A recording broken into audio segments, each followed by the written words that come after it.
السلام علیکم ورحمۃ اللہ وبرکاتہ۔ نحمدہ ونصلی علی رسولہ الکریم، اما بعد فاعوذ باللہ من الشیطان الرجیم، بسم اللہ الرحمن الرحیم۔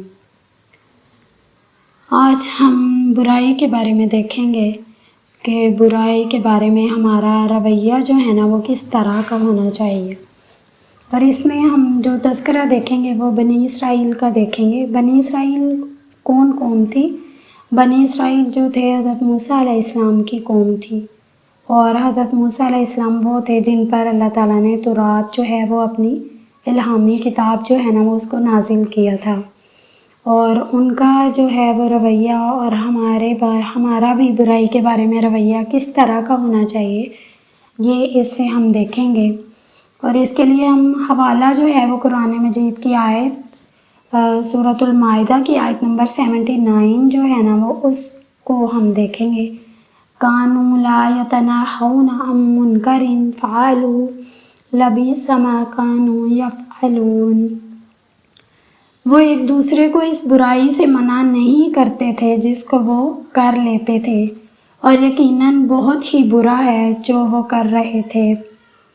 بنی اسرائیل کا برائی کے بارے میں یہ رویہ تھا کہ وہ ایک دوسرے کو اس برائی سے منع نہیں کرتے تھے جس کو وہ کر لیتے تھے۔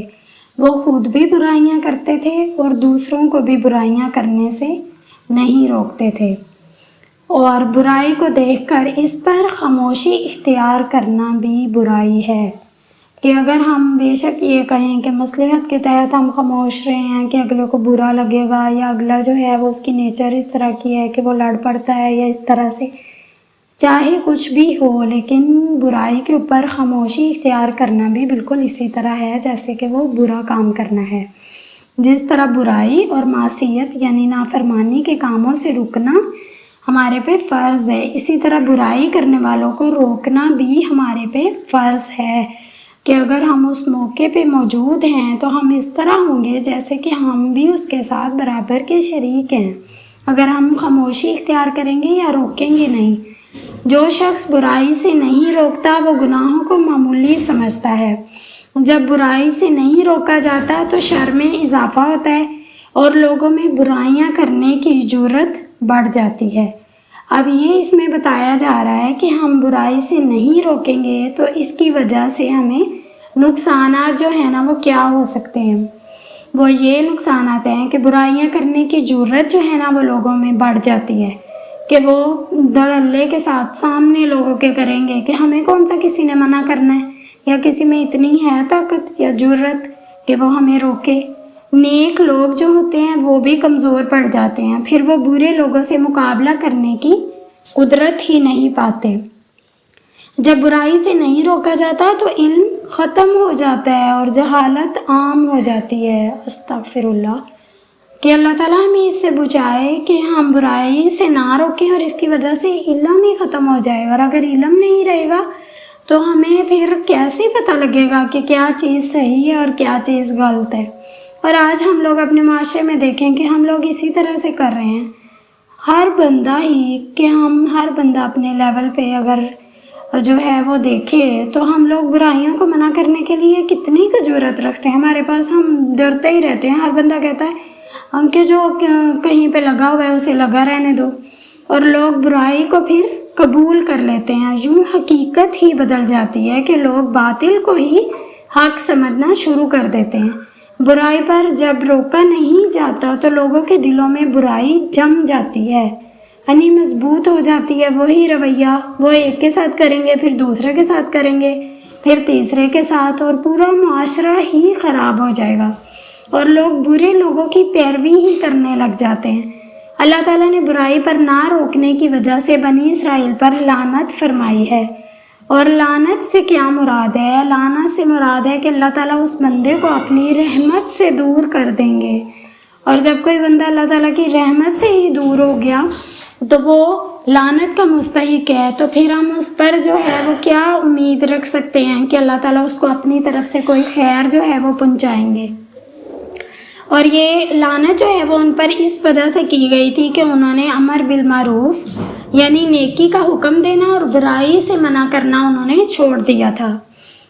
آگے اس سے متعلق کچھ حدیث ہیں، اور یہ پہلی حدیث جو ہے وہ جامعہ ترمذی کی ہے۔ سیدنا حذیفہ رضی اللہ تعالیٰ عنہ سے روایت ہے، نبی کریم صلی اللہ علیہ وسلم نے فرمایا، قسم ہے اس ذات کی جس کے ہاتھ میں میری جان ہے، تم ضرور نیکی کا حکم کرو اور ضرور برائی سے روکو، ورنہ قریب ہے کہ اللہ تعالیٰ تم پر اپنا عذاب بھیج دے، پھر تم اس سے دعائیں کرو گے لیکن وہ قبول نہیں کی جائیں گی۔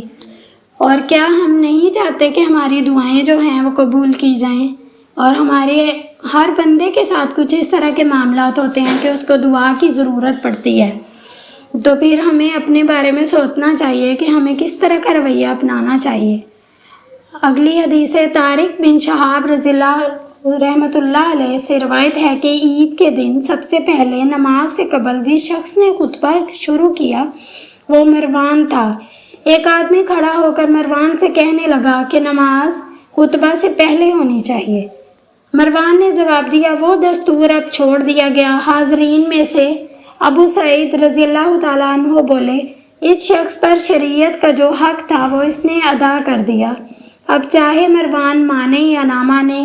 میں نے خود رسول اللہ صلی اللہ علیہ وسلم کو فرماتے ہوئے سنا، جو شخص تم میں سے کوئی بات شریعت کے خلاف دیکھے تو وہ ہاتھ سے اس کو بدل دے، اگر ایسا ممکن نہ ہو تو زبان سے ایسا کرے، اگر یہ بھی ممکن نہ ہو تو دل سے ہی اس کو برا جانے، مگر یہ ضعیف ترین ایمان کا درجہ ہے، اور یہ صحیح مسلم کی روایت ہے۔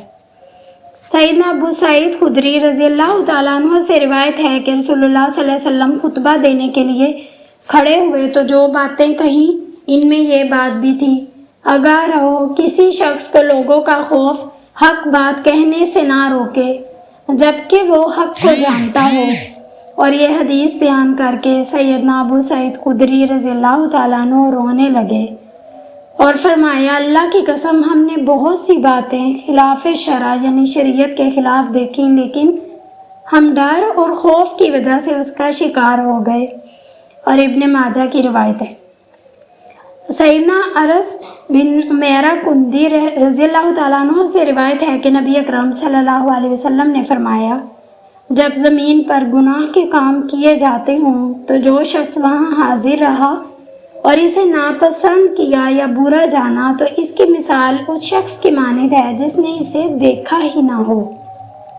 بے شک وہ وہاں پہ موجود تھا لیکن اس نے اس کو ختم کرنے کے لیے کچھ نہ کچھ کوشش تو کی نا، تو وہ ویسے ہو جائے گا کہ جیسے اس نے دیکھا ہی نہیں۔ اور جو شخص وہاں پہ حاضر نہیں تھا لیکن اس نے اسے پسند کیا تو وہ اس شخص کی طرح ہے جو وہاں حاضر تھا، یعنی اس سے بھی گناہ سے رضامندی کے باعث گناہ ملے گا۔ یعنی کچھ باتیں ہوتی ہیں کہ جب ہم ان کے بارے میں دور سے بھی ہمیں کوئی بتاتا ہے تو ہم آگے سے اس کی تائید کرتے ہیں، ہاں صحیح ہے، اسی طرح کرنا چاہیے تھا، بالکل صحیح کیا ہے۔ اور یہی ہماری چیز جو ہے نا وہ ہمارے گناہ کو ہمارے اوپر ثابت کر دیتی ہے کہ اور ہم ایسے ہو جاتے ہیں جیسے ہم بھی گناہ میں برابر کے شریک تھے۔ اور یہ ابو داؤد کی روایت ہے۔ سیدنا ابو سعید خدری رضی اللہ تعالیٰ عنہ کہتے ہیں کہ رسول اللہ صلی اللہ علیہ وسلم نے فرمایا، سب سے افضل جہاد ظالم بادشاہ یا ظالم حاکم کے پاس انصاف کی بات کہنا ہے، اور یہ ابو داؤد کی روایت ہے۔ اللہ تعالیٰ ہمیں عمل کرنے کی توفیق عطا فرمائے۔ جزاکم اللہ خیرا کثیرا۔